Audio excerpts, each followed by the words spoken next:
If you wake up in the morning and it kills you to get in the shower and put your clothes on, get in that car and drive to your job, you hate it so bad, get out.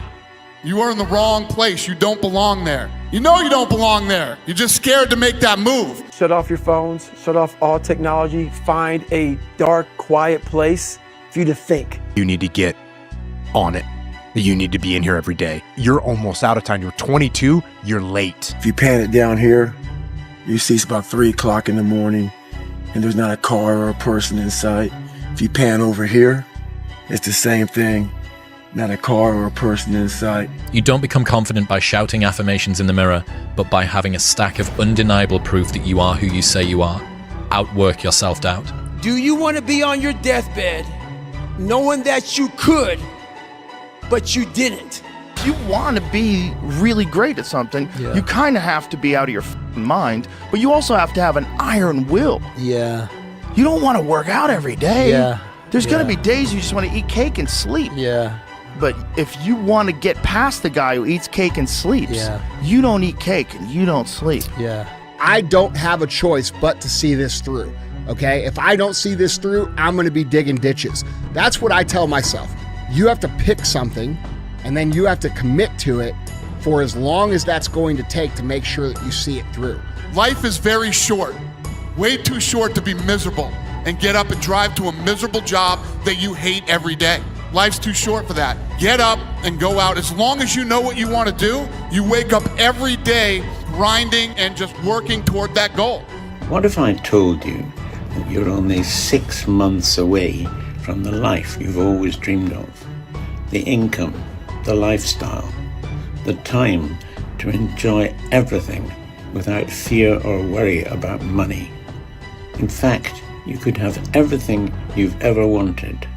Now, if I add to this that your success was guaranteed and that the person you'd always dreamt of becoming was only 6 months away. When they've hit rock bottom, hit the bottom of the barrel, they got nothing left. Everyone's given up on them. They've lost all their worldly possessions. They're dead broke on their back. It's at that point, guys, when everything's lost, that everything can be gained. Constant grind and the feeling of never being good enough kept us working. I really learned on the days, the nights that we won championships, you think you want to go out and celebrate, you think you want to go out and party. But those days, you realize that you didn't win the championship on that day, on that night. You won a championship that day when you got up, when you had 2 games or 4 games in 5 nights. You went up, you went to practice every single day. That's when you became a champion. Question. Are you truly doing whatever it takes to reach your goals? Now, I'm going to talk about bodybuilding, but this goes for anything in life. Are you truly doing whatever it takes? Now, whatever it takes, obviously everyone has a different version of what that entails. So if you want to change the world, start off by making your bed. If you make your bed every morning, you will have accomplished the first task of the day. It will give you a small sense of pride, and it will encourage you to do another task. And by the end of the day, that one task completed will have turned into many tasks completed. Making your bed will also reinforce the fact that the little things in life matter. If you can't do the little things right, you'll never be able to do the big things right. And if by chance you have a miserable day, you will come home to a bed that is made, that you made. And a made bed gives you encouragement that tomorrow will be better. People need to suffer. It is an actual requirement of life. It is the fiber, the DNA of love. Real love and true love and perpetuity can't exist without suffering. It's impossible. We don't appreciate it. Yeah, you have to have suffering. Yeah. And suffering doesn't have to be looked at as a negative thing. It can be looked at as a beautiful thing. It's where real love comes out of. Yeah. You know, all my suffering, there was real love in there. Everyone around me just in this recovery, or in a loss I may have had from an uncle or a grandparent or whatever, you know, there's real love that comes in that suffering, you know, even though it can be a lonely experience. I mean, I look at it that way and not as a negative, terrible thing, because it's just temporary. I don't want luck in the equation because I don't need it. You start saying terms like that, man, you're someone that believes it. You got confidence. I don't give a shit what the endeavor is. You're gonna find a way to do it. That's the differential right there. That's the confidence that no matter what's in front of you, the never say die attitude. I don't care how good you are in anything, you don't have discipline, you ain't nobody. Right. You're nothing without discipline, because you give up under the slightest struggle without discipline. Discipline is doing what you hate to do, but do it like you love it. Through discipline, through self-discipline, through repetition, through tons of repetition of the same thing that you don't want to do, and that's the key thing. Through repetition of things you don't want to do, you develop mental, like an armor for your mind. You start to armor your mind, because your mind's like, okay, we suffer every day. It's what we do. We do stuff that sucks every day, so then when the suck stuff comes, you're ready for it. The emotionally immature man seeks out motivation to do something hard one time. The emotionally mature man uses discipline to do something hard 1,000 times. The discipline can seem like it's your worst enemy. But the reality is, discipline is your best friend. It will take care of you like nothing else can. And it'll put you on that path. The path to strength and health and intelligence and happiness. Motivation, you have to learn to exist without it. You have to learn to be your best self when you're least motivated. And that's the tricky part about all that shit. Motivation is just a word. You have to have these different things in your mind on where you want to go and know that motivation is not going to get me there. Because I'm not going to always be motivated. Effort, dedication, work hard, because the talent is not enough anymore. And if you're not dedicated 100%, you're not going to reach the level that you want. A lot of times I'll be in a 200-mile run or something like that, and I'm all jacked up. Body's broken, mind's broken, spirit's broken. I started to say, what if I can pull this off? When I first walked into the Navy SEAL recruiter's office, he looked at me and said, there's only been 35 African Americans in 70 years make it through. You know what I said to myself? What if I can be the 36th? It's the what if I can pull off a fucking miracle. What if I can become someone that no one thinks I can be? And just me talking about that, I have the hair going up on my arms, because it makes me just like, what if? Doing the thing in spite of not wanting to do the thing is discipline, right? You don't need motivation to get yourself up to go and do a thing. Make the promise small, build it up step by step. Know that you are going to have setbacks. A habit missed once is a mistake. A habit missed twice is the start of a new habit. Never miss 2 days in a row. You feel like right now you're looking around and you're lost or directionless, I would take about 15 minutes and figure out what the hell you want to do with your life, and I would start getting after it. When you're going through something really challenging, how do you show up within it? Do you choose to become a victim of complaining and misery and shitty, or do you find meaning in how you show up in the suffering, you know? I never forget one time I was running by a graveyard when I was just trying to I was fat.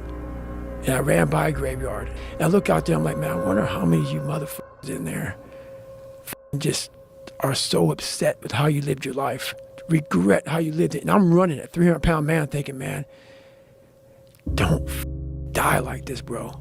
I go back to the months and years of preparation to get to that day. And I'm telling myself, the 3:30 in the morning, when I'm looking at my shoes and I want to go out there and run 30 miles, I have to, in that second, in that moment of this self-talk, my mind saying, you gotta find more, you gotta find more. I once again calm down, go back into my mind, in my cookie jar, I call it, and I have to reflect back on the shit I did to get here. When I was in college, drinking, partying, doing all the things and being like, you know what, I'm gonna stop this. My friends go out, I'm gonna go to sleep. I'm gonna wake up early, I'm gonna go to the gym. The man who never fell has no glory. The man who fell and got back up, that's where his glory is. The man who fell 20 times and got up 21 times, that man has even greater glory. Wow. That man has more courage, way more courage than the guy who was so strong from birth that he never failed. There's no glory in that. If your definition of success is win or lose, giving everything you've got and growing or learning along the way, then you're setting yourself up for success. I really think the biggest cheat code in life is just going after it and not being concerned of whether or not you fail at one specific task. Instead, understanding the big picture, what your long-term goal is, and knowing if you keep driving forward and never quit, in the end you will succeed. The best time to plant a tree was 25 years ago. The second and the best time is today. Plant the tree of self-discipline. You can be anything you want to be.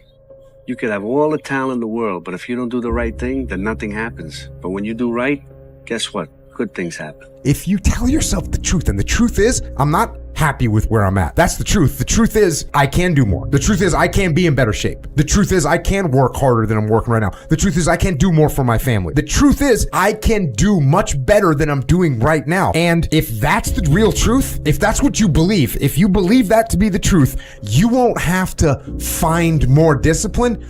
Discipline will find you. It will wake you up in the morning. Only the disciplined ones are free in life.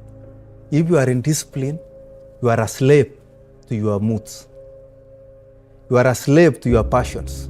You're smart, you're talented, you know a few things, but talent means nothing in this game if you don't make the right choices. There's plenty of talented people out there who never see the light of day anymore. Last thing takes discipline, because this whole game is one big long shot, and if you don't have the discipline to stay away from the flyers or from the gambles or whatever else you want to call a stupid move, then my friend, I'm afraid to say one day you will go down. It's inevitable. You want my advice? Make a list of everything you want now, and then plan on spending the next 25 years of your life getting it, slowly, piece by piece.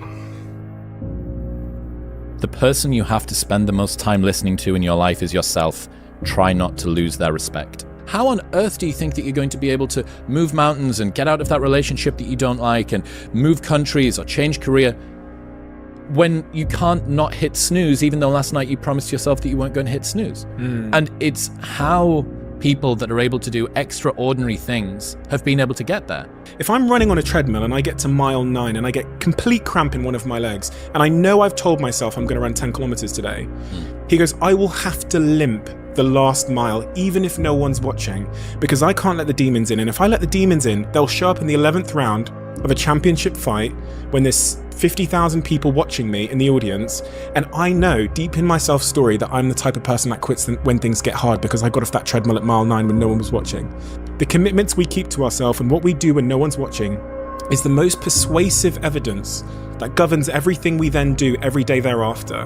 Learn to say you to the world every once in a while. You have every right to. Just stop thinking, worrying, looking over your shoulder, wondering, doubting, fearing, hurting, hoping for some easy way out. Stop it and just do. Everyone who knew us will be dead, including the people whose opinions stopped you from doing what you wanted all along. Imagine that someone you know achieves every dream and hits every goal they have. Years later, they get old and die. 2 years after that, how much do you care? About as much as everyone else will if you accomplish your goals and dreams. Do it for you. Some of you just don't understand. Some of you been average for so damn long, you don't know what it is to do hard work. But there's a lot of you out there who want to be much more than average, but just don't know how to do it every single day, the grind. You need to find someone to oil those gears up. I have to ask this guy. I have to understand, like, why he works like that. Right. So after games, I'm like, hey, Kobe, like, why were you in the gym for so long? He's like, because I saw you come in, and I wanted you to know that it doesn't matter how hard you work, that I'm willing to work harder than you. What if I fail? What if it doesn't work? What if I don't like, what if this person rejects me? The animosity, the pressures of society, let it all go because they've lost it all. They're just now left with the intestinal fortitude, the pride within. Do I want to stay on the bottom of this barrel or do I climb the fuck out of this hole? And that is a spark of what it turns out to be their greatest moment, their greatest hour. Real talk. Some of you motherfuckers pissed me the fuck off. So guess what? I disappeared and come back with a 200 miler. I'm 199 miles into this race. Guy's knees are bad. See how he runs. Yeah, see how I run 200 miles, motherfucker. I'm about to finish this bitch up. Hey, what were you doing for the last 65 hours? I know what I was doing. I was running all up and down the mountains, getting it in, doing what I preach about. Why not believe in it? What's the other option? There is no other option. It's a life forgotten, man. In the acting world, if I go to the audition, I have a chance of getting the part. If I don't go to the audition, I'm out of the game. I know the outcome, nothing. Show up. Even if you get knocked on your ass, show up. At least you have a possibility, you have a chance. You have a voice of doing something with your life. No matter how big your dreams, you're gonna die. Everyone will move on. Do what you want. It sucks to not be liked, but it sucks more to not be yourself. If you just sacrificed these next 3 months of your life, bro, you could change the entire trajectory of your entire life. Ease is a greater threat to progress than hardship. Whatever you do, you've got to be a little bit gone to it. You're not all there. You've got to be almost insane to your craft. Not a lot of people can understand that. That's why I don't know about nothing else. I do not pay attention to nothing else. There was games of football on yesterday, there was rugby, there was this, there was that. And like normal society is like, let's talk about this and let's engage in this. And I can't do it. I just don't, people are talking to me and in my head I'm counting something. I'm counting up a number or I'm knee deep in a sequence on the mat or on the feet. That's my life, sequences and numbers, nothing else. I cannot pay attention to nothing else. Why be normal when you can be the best? I don't want to be normal. I want to make the difference. So everything I do, I want to make the difference. Because when I make the difference, I'm the best. And that is not arrogance, that is confidence. Obsession's gonna be talent every time. You got all the talent in the world, but are you obsessed? Is it all you ever think about? Let's face it, it's you against you out there. When you walk on that court, you have to think, I am the best guy out there. We are so worried about what other people think about us. You know, it's like, oh my gosh, what if they think I'm crazy? What if they think I'm over obsessive or competitive? And what if this is like, you're too much. This is just not healthy for you to be thinking this way, right? Yeah. How did you get your mindset into this alter ego to be comfortable being Black Mamba? Like, how did that happen? It's a good separation for me, you know, emotionally, to be able to put myself in a place where at practice or when I'm training or during games, I switch my mind to something else. I switch my mode into something else, right? That was my mental switch. It was like an actor getting ready for a film. You gotta put yourself in that cage. When you're in that cage, you are that character. And then when you leave there, it's something completely different. But when I'm in that cage, bro, don't touch me, don't talk to me. How bad do you want it? There's 2 options. To continue forward, pushing upward. And if you do, that dream is given birth, and forever you will live in the reality of it. If you stop, quit, throw in the towel, I promise you there's no distance you can travel far enough to ever find that dream again. For it is dead. And in its death, it's replaced by regret.